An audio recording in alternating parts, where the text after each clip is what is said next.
Hello there, this is the Shadow Ranger. I'm going to talk a couple of wrestling topics here. Let's see, where I want to start with. I'm going to do quick a couple of news items.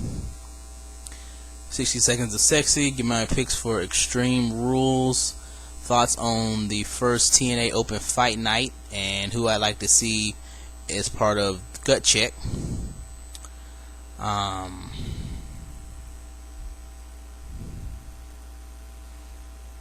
Got three questions, two from Mr. GS1427 and one from BlackRock316 I'll mention here. I think I'll start off today with Today in Wrestling History. I'll do today. This is going to be Today in Wrestling History for April 29th. And of course it's brought to you by Gerwig.com. Alright, just a second. Let me do something here. Alright. April 29th in wrestling history. April 29th, 1999 was the pilot episode of WWF SmackDown, aired on UPN. Of course, we know it was a successful pilot. It became WWF's second weekly show. Still airs today. In 2001 was WWF Backlash in Rosemont, Illinois. On the Sunday Night Heat pre-show, Jerry Lynn defeated Crash Holly to win the Light Heavyweight Championship. Rhino defeated Raven to retain the Hardcore title. William Regal defeated Chris Jericho in a Duchess of Queensberry Rules match. Chris Benoit defeated Kurt Angle in an Ultimate Submission match. Shane McMahon defeated The Big Show Last Man Standing match. Matt Hardy defeated Christian and Eddie Guerrero in a triple threat match to retain the European title. Steve Austin and Triple H defeated the Brothers of Destruction to win the tag titles and retain the WWF title and Intercontinental title. That was during the two-man power trip era. In 2007 was WWE Backlash. It was the first regular pay-per-view to feature all three brands since 2002. It was held in Atlanta, Georgia. The Hardy Boys defeated Lance Cade and Trevor Murdoch to retain the World Tag Team titles. Melina defeated Mickie James to retain the WWE Women's title. Chris Benoit defeated MVP to retain the United States title. Vince McMahon, Shane McMahon, and Umaga defeated Bobby Lashley in a handicap match. And Vince won the ECW title by pinning Bobby Lashley. Undertaker fought Batista to a no contest in a last man standing match. Neither man could answer a 10 count, so Undertaker retained the World Heavyweight title. John Cena defeated Edge, Randy Orton, and Shawn Michaels in a fatal 4-way to retain the WWE title. Today in 1963, Buddy Rogers became the first WWF champion, which what the WWE originally was, the Worldwide Wrestling Federation, which became the World Wrestling Federation, which we now know as World Wrestling Entertainment and WWE. And in 2002 on Raw, Steven Richards defeated Bubba Ray Dudley to win the Hardcore title. And also today is the birthday of WWE Diva Oksana. So happy birthday, Oksana. Let's close that.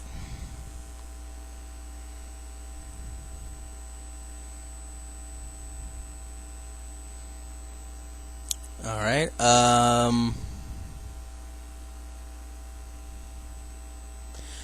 gonna get a drink of juice, and then I'll come back and talk about Open Fight Night. But before that, I'm gonna go to the indie scene for 60 Seconds of Sexy this week. Here is Marty Bell. Enjoy.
I'm going to give my thoughts on the first TNA Open Fight Night that was on Impact yesterday. As a whole, I like the concept. The episode as a whole, I wasn't super high on. I think the Bischoff stuff going through the night was took away from it. I really think it should have been really focused on just the Open Fight Night concept.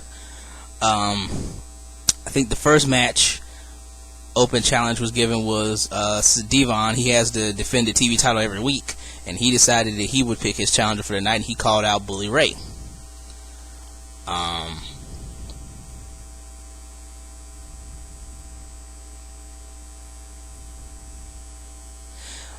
Little continuity error. They say the rule is if you get called out, you have to accept the match, but then Bully Ray comes out and refuses to fight. So I don't know if if he was gonna refuse to fight, they really should have had like Hogan come out and say, nuh-uh, you don't get to refuse. If you don't face Devon, then you're suspended or something like that. You're suspended or fired or something. Instead, Devon just ran out and grabbed Bully Ray and threw him back in the ring and fought him. I mean, it wasn't bad, but I thought maybe there should be a little continuity error there. They probably should have did something different with that. Although I gotta admit, it was a little too much Hogan tonight. It seems like I got the feeling from the way they used the Hogan segments that they spread them out into a bunch of little short segments on the idea that maybe somebody would be flipping channels and see Hogan and stop and see what it was. And I can't say that may not work, but for somebody who watches Impact on a regular basis, it's kind of annoying.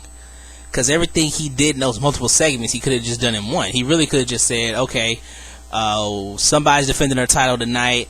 It's going to be Joe and Magnus. And it ended up being them defending against Jeff Hardy and Ken Anderson. All he could have did was in the very opening segment said, I'm picking you guys to defend tonight, but I'm not going to tell you who your opponents are. Only hint I'm giving you is that you're going to face two guys that are both former world champions. That's all he had to say. And they could have built it up to I would have rather that would have made more sense of who are they facing. All Hogan said was the guys are former world champions. And said all this weird reality show style, well, I'm eliminating this team from the running, then I'm going to eliminate this team for the running. I don't like it. It seemed like it was just an excuse to have more Hogan segments.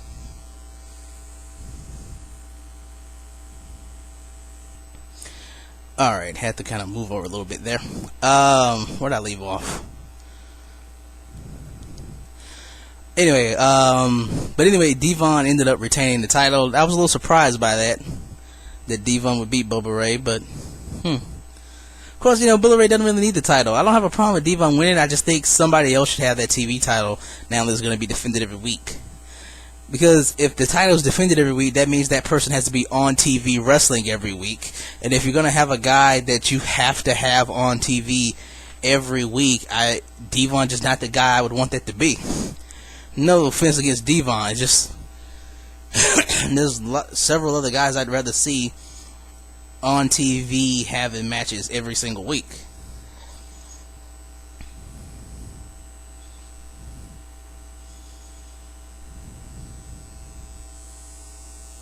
I'd like to see more of Zema Ion, Robbie E, possibly, Anderson, Matt Morgan, Magnus, Crimson, Gunner, Doug Williams I'd like to see come back. He ain't been on in a long time. Pope's been MIA for a while. I have no idea where the Pope is these days. Anthony Nese almost never gets TV time. He gets a match like every couple of months. I really wish they would do more with that kid. I want to see more of him. I think he got a talent. I've said this before, but I think he should. Since Bischoff gone, they should have Flair go back to just being Gunner's manager, and then have him become Anthony Nese's manager as well. Because then you got a guy that Flair can work with Flair. He can go after the X Division title, and him and Gunner can be a tag team. I think it would work. Anyway, what else we had on Open Fight Night? I like the concept that only one champion has to defend their title on Open Fight Night. Well, the TV champion they have every week, but of the other champions, only one of them has to defend their title. Because you would think, because if they didn't, every week somebody would be calling out the world. Every time they did this, somebody would call out the world champion. Bobby Roode actually didn't wrestle at all the night. And if he would have had to defend his title if he got called out, you'd imagine it'd have been a line of dudes trying to call him out. But again, he didn't have to defend his title tonight. Only Joe and Magnus had to defend their titles. Maybe next time it'll be Bobby Roode. We're not sure. But another champion who didn't have to defend their title did get called out, and that was Gail Kim. Tessmacher pinned her last week in a tag match, so she called Gail Kim out to prove that she could beat Gail Kim one-on-one, and she actually did. So because of that, I imagine she's going to get a title shot soon. It's not really a match I'd want to see on pay-per-view. I'd hope it just happens on TV instead, though. Gotta be honest.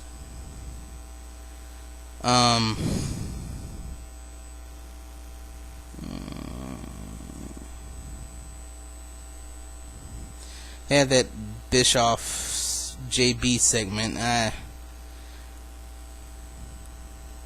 I guess they just did that to get Bully Ray all his heat back since he lost on TV. Because it doesn't do anything to get any heel heat for Bischoff, because they destroyed all of Bischoff's heel heat the same night and he was leaving anyway. So my guess was they did that to get Bully Ray's heat back on him since he lost to Devon earlier in the night. That's what I'm guessing. We had the gut check. Actually, no, before I go to that one, Anarchia pretty much got annihilated by Kurt Angle.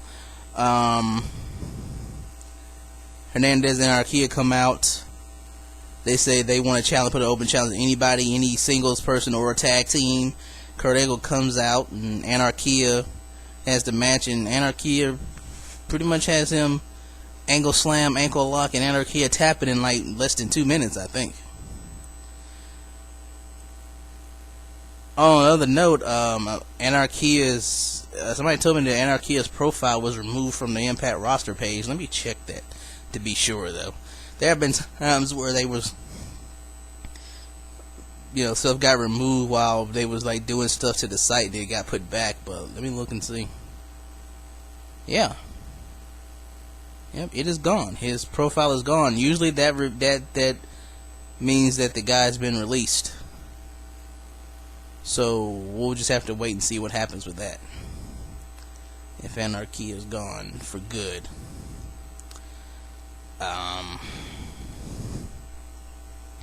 Then they had the gut check challenge. This is where an unknown guy, someone from outside of TNA, gets a chance to earn a TNA contract by facing the TNA star in a match.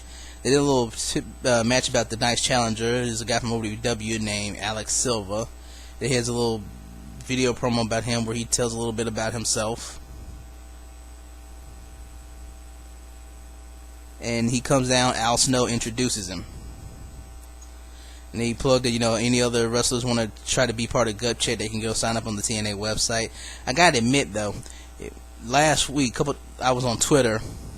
I was going to talk about this in just a second video, but I ended up not going to. Just how many people are responding to this on Twitter for this Gut Check thing. I mean, if you go to Twitter and do hashtag Gut Check, just tweets of just every freaking indie guys I've never heard of, people saying, please put this guy on, please put this guy on, please put this guy on.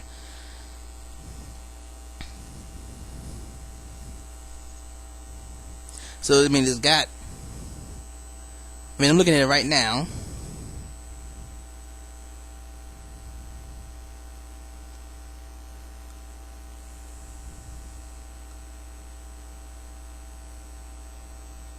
And I'm just seeing names. Somebody named Kirby Mack, Leva, I think that's Leva Bates somebody's pointing out. I was talking about people I'd want to see in it. I'm going to get to that in a minute. But last week, they were just all over there. There's some guy named Jay Bradley. He says, help me show WWE they dropped the ball because Vince didn't get me. Tweet Dixie to take a look at me for Gut Check on Open Fight Night. So, Jamie Jamison, I haven't seen her wrestle, but she is smoking hot. She's like Gunner's wife, I think, or fiance or something.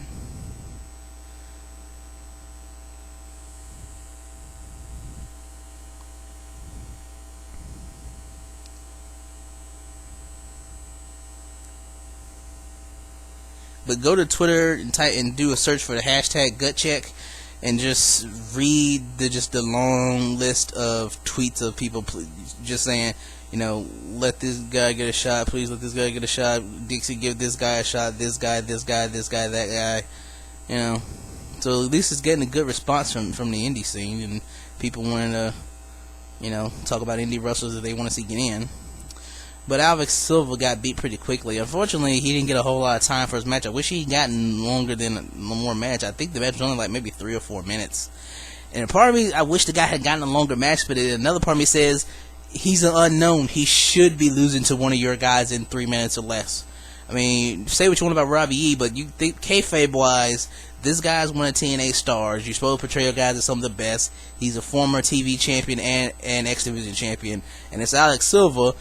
To the general viewing audience that is watching the TV show, most of the people watching the show have never heard of him. I've never seen the guy wrestle before in my life. I knew he was an OVW, but that's all I knew about him.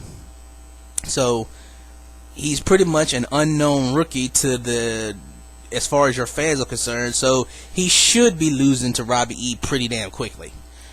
And some people, I heard somebody comment, maybe the first guy should have won. But I think that would have been a terrible idea, because it would send a message that some random Yahoo off the street can come in and beat one of your guys. I think the first several guys who do this, maybe first 3-4 guys who do this should lose, because then it means when somebody finally wins.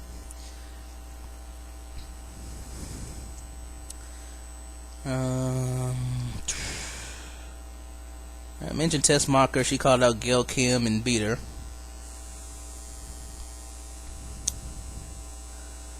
One thing that left me feeling a little uneasy was Bobby Roode's interaction with this Alex Silva kid.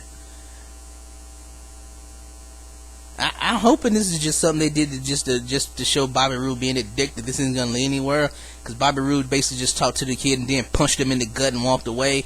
I hope it's going to be something where the guy's going to go out to Bobby Roode and beat him for the title or something. I hope they don't do something like that. Have some new guy show up and beat Bobby Roode for the title. Plus, I hate when guys' first belt is the world title. I've never liked that. I'm a big proponent of secondary titles. I hate when a guy, for his first singles title, is the world title. I've never liked that. Anyway. But they told everybody to go on Twitter and Facebook and tell us what you thought of Alex Silva and give your opinion of should he get a contract, and then we'll hear about it at another time.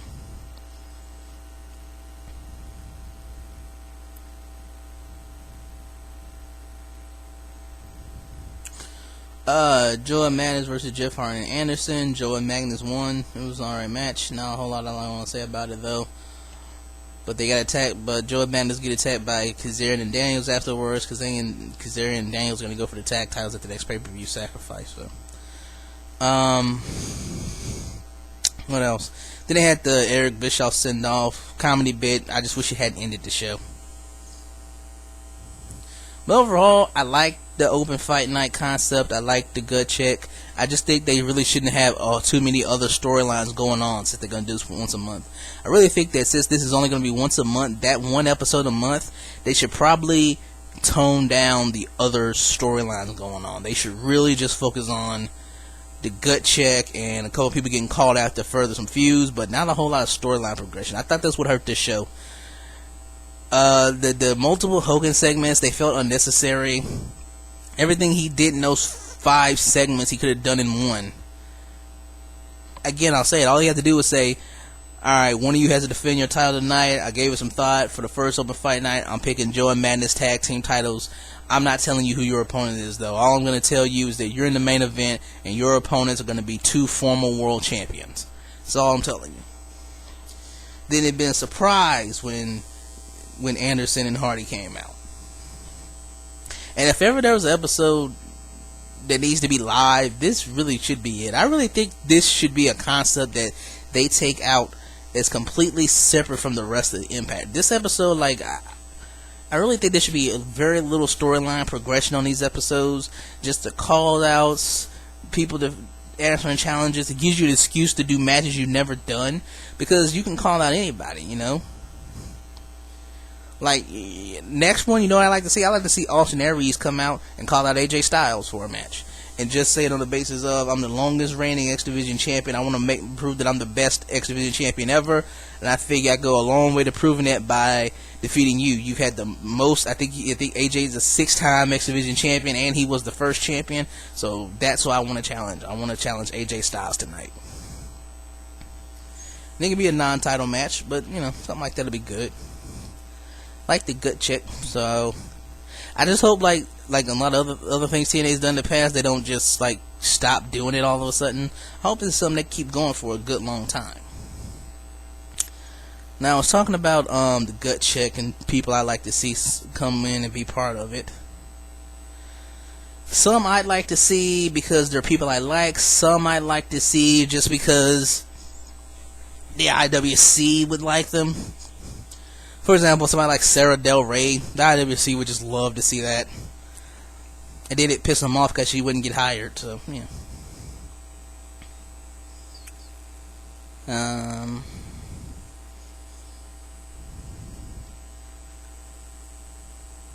Fist from Chikara, I like them. I like to see them get a match on the show.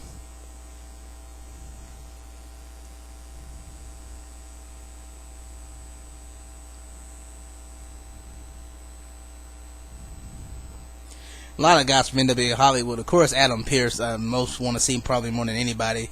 Coca Band, I'd like to see get a shot. Famous B, The Tribe, Joey Chaos,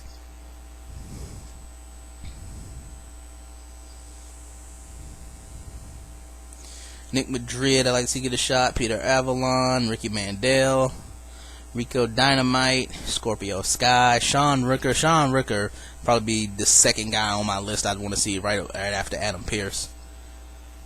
Well, maybe third. Willie Mack, though, too. I want to see Willie Mack.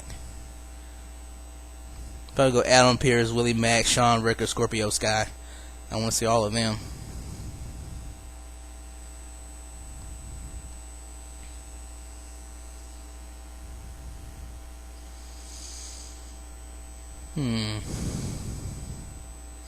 Maybe a couple of former WWE guys.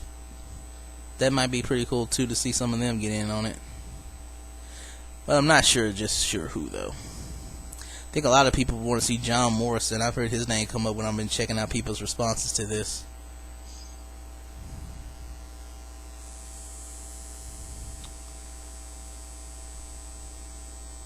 I don't know. Can't think of anybody else right now, but leave me your thoughts on who you'd like to see this gut check challenge. Alright.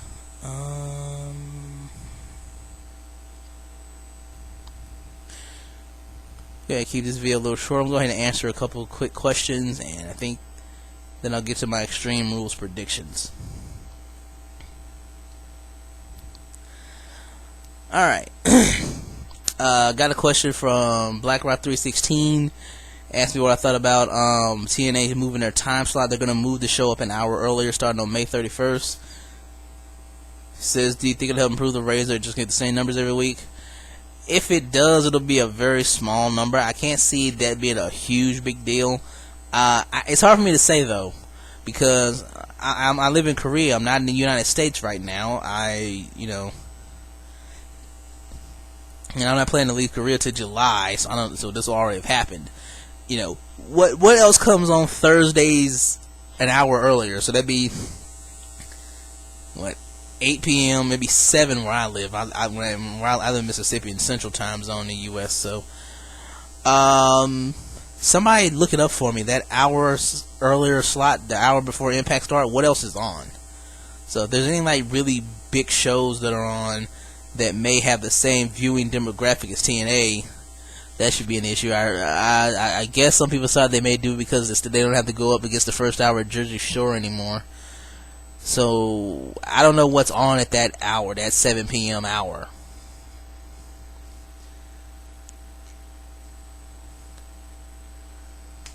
It's hard for me to say, but if it is any change, I can't imagine it's going to be anything huge, though. We'll just have to wait and see what happens.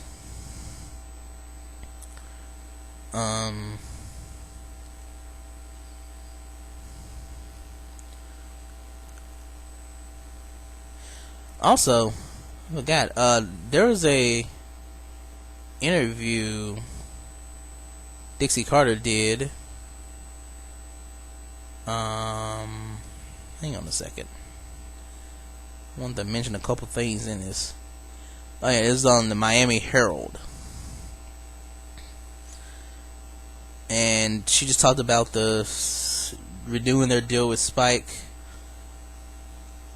She said, you know, they asked her, was there a plan B if things didn't work out with Spike? She said there was, and she said she had interest from a few good networks, but she said in the end it made sense to stay with Spike. We're very loyal, and they spent a lot of money and effort and time building our brand, so they decided to stay on Spike. So it's good to know that they have other options in case they ever do want to leave Spike.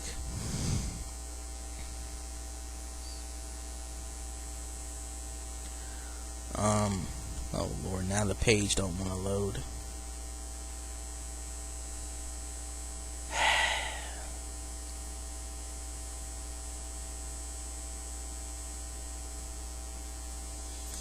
Alright, there we go. Sorry, the page is loading kind of slow. She said it was a pretty quick negotiation, just kind of kept it simple. About they got a loyal audience. A little bit about when the thing debuted. They brought up Rinka King.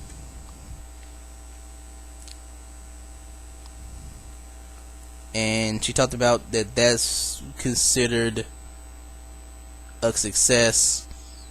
She said people were pretty happy with it.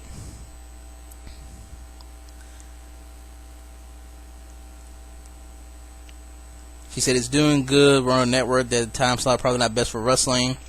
Had a lot of serious competition, but they've been very well received, and there's a very strong opportunity for Rinka King to continue being seen in India. She said, can this grow into something to develop for the country? She said that is being discussed. Says there are several places around the globe that we're looking at right now. We may even take it into markets where Impact Wrestling is not currently seen.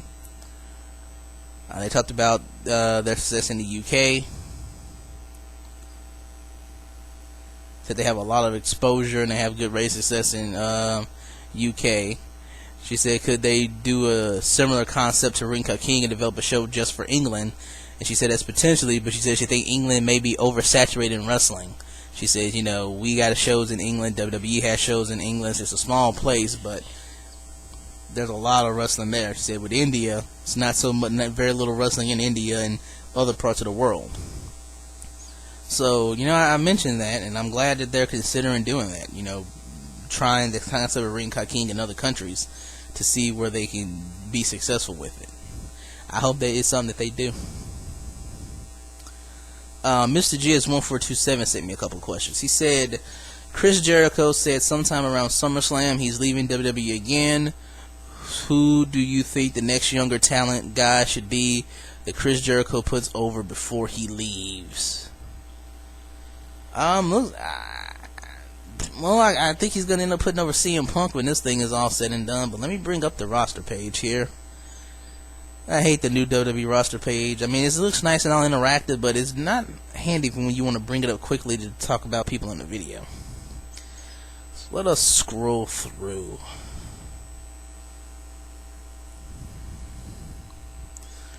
Who needs the rub from Jericho? I mean, CM Punk's gonna get it, but Jericho's a heel, so you gotta find a face for him to work with. Looking at the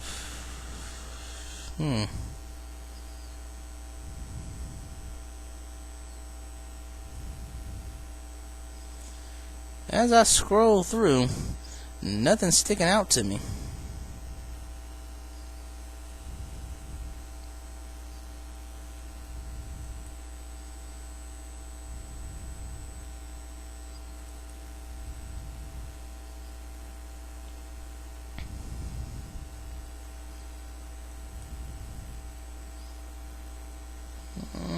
I don't see anybody. Maybe The Miz. Lord knows he could use it because he's just been on a downward spiral recently. I mean, the mighty have fallen. You could get destroyed by Ryback. Don't know why it would, though. Titus O'Neil's picture on this page looks awful.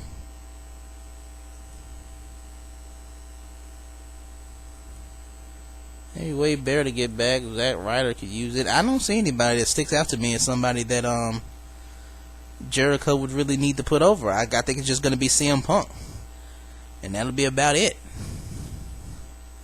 But also he says, what do you think about this idea of this group of thinking that WWE should do? Turn Alex Riley, Johnny Curtis, and Derek Bateman heel. Call them the Varsity Jocks. They can wear those Letterman jackets. A-Rock can be the leader. Bring FCW Divas up and have them be like cheerleaders that escort the three to the ring. Think you get them over. What do you think about the idea? The idea is good. The people you chose for it suck. First of all, Derek Bateman is a natural babyface. Everything about Derek Bateman says babyface. He's been a babyface on NXT since he showed up. He's currently feuding with Johnny Curtis. And all the crap they've done on NXT is kind of be weird to just ignore all that. Alex Riley, people have gotten into him as a face, but I don't think it would hurt to turn him back heel. I like the idea. I just don't think these three guys are the ones you would want to do it with. You need somebody that look more like heels. I'd rather see some brand new people show up and do this gimmick, though. But when Alex Riley was a heel, he was the guy you would have done this with. But they turned him face, so you could turn Alex Riley back heel, but Curtis and Bateman just don't fit this idea. I do like the gimmick, though. You just need different people. You could turn Alex heel, but you need somebody else. Not sure who, though. Alright. It is 9:31 p.m. Sunday, April 29th. About 13 hours ahead here in Korea, so. I'm going to go ahead and finish up with my picks for Extreme Rules, and then that'll be it for this week. Let's see here.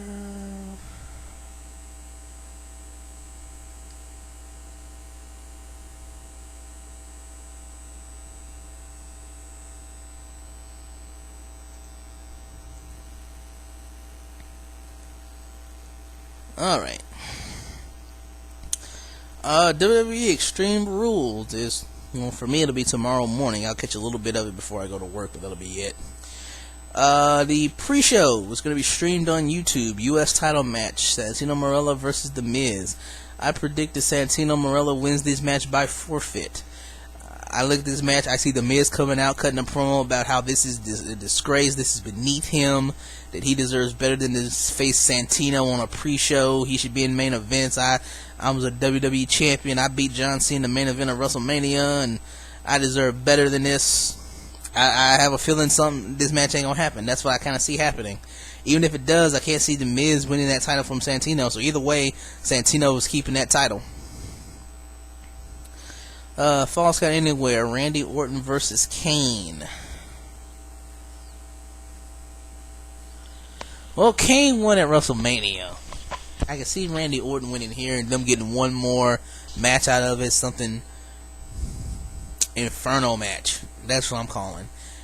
Orton wins here. Kane challenges Orton to an Inferno match at the next pay-per-view. We ain't had an Inferno match in a couple of years. I think the last one was MVP against Kane. It's been a while. But I'm going to pick Orton for this one. Divas title, Nikki Bella, new champion, defends against Beth Phoenix.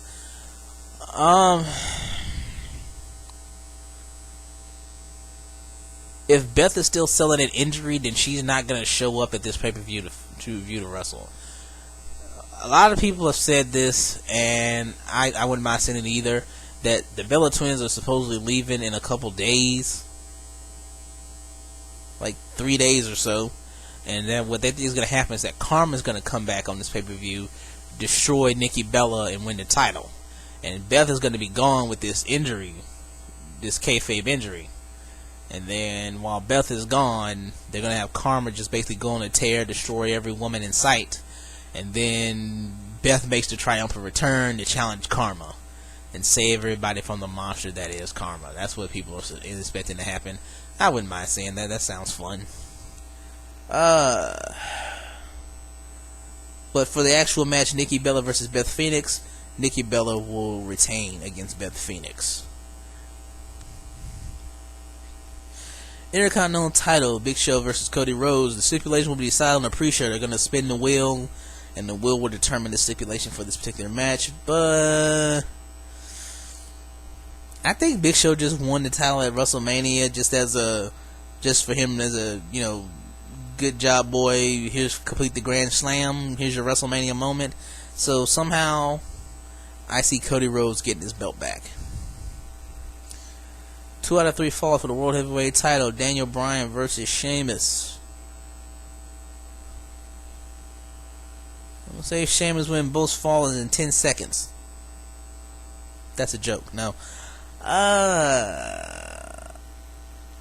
don't know what AJ's going to do. Is she going to try to cost Sheamus the belt to get Daniel Bryan back, or is she going to cost Daniel Bryan the belt? And maybe Daniel Bryan will recruit some woman to take out AJ for him. I can't see them switching the title back this soon, so I'm going to pick Sheamus to retain. Chicago Street Fight for WWE title, Chris Jericho versus CM Punk. I'm picking CM Punk. If no other reason, then if Jericho's leaving soon, why put the belt on him? Of course, if Jericho wins, you can have one more good match where CM Punk gets it back, though. But I'm still kind of thinking CM Punk versus The Rock at SummerSlam. That's still the idea that's going through my head. We'll see where this goes, but I'll pick Punk to win. And Extreme Rules, John Cena versus Brock Lesnar. Picking Brock Lesnar for one reason. Cena is a workhorse, and he's got to take some time off. I can see Lesnar wins at Extreme Rules, gives him an excuse to beat Cena down with weapons, put him out. Cena can take some couple months off to just relax and be off the road for a while. Lesnar can run roughshod on Raw because he already said, I'll come and do what I want when I want, and you won't find me or discipline me. I'll do whatever. And Lesnar can just have a reign of terror over Raw for a little while, and Cena comes back and finally defeats him. So I will pick Lesnar to win. That's really all I have to say. I'm getting tired. So it's time for me to go to sleep. Anything else I want to talk about? Finite.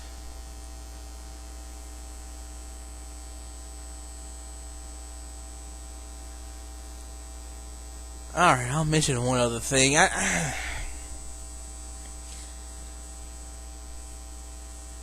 Shane Douglas had his Extreme reunion thing, and something happened to Sabu. He was found passed out, non-responsive in his hotel room, rushed to the hospital. They say he's in ICU now, and is not sure what's going to happen to him, but he's not dead or anything. And Jesus Christ, can we just let ECW die already? It's just sad. The same people who go to these shows are the same people who bash TNA saying they live in the past, but yet they go to these Extreme reunion shows. And I'm just sick of ECW and just how overblown it has been. Yeah, they did some fun stuff, but they were a failure as a company. They didn't draw tickets. They didn't sell pay-per-views. They didn't make money. They died. They died years ago, and we just need to let it go. These dudes should not be wrestling. None of these dudes, nobody who was ever in the original ECW should be in a ring anymore. None of them should. It's just depressing to see what that company did to people. How much just damage they did to their bodies in that company. That's probably why so many of them are messed up now. It just needs to go away. And then some shit happened with Justin Credible, I read at this show.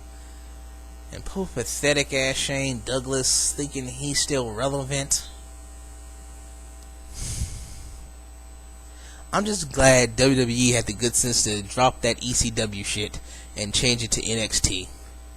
because that's what NXT has become now. They did the NXT reality show stuff for a little while, but now it's just become a third brand. What ECW was. It's ECW without the ECW name on it, so you don't have to bitch about how Vince is ruining the legacy of ECW. No, they just turned it into a decent show, and it's fun to watch. It's the same thing ECW was without you complaining about the name.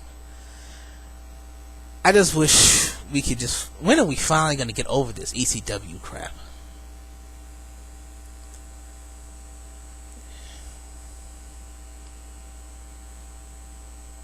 Sorry to end on a negative note. It was just something getting on my nerves. Alright. I need to get some sleep because I gotta get up and go to work in the morning. So,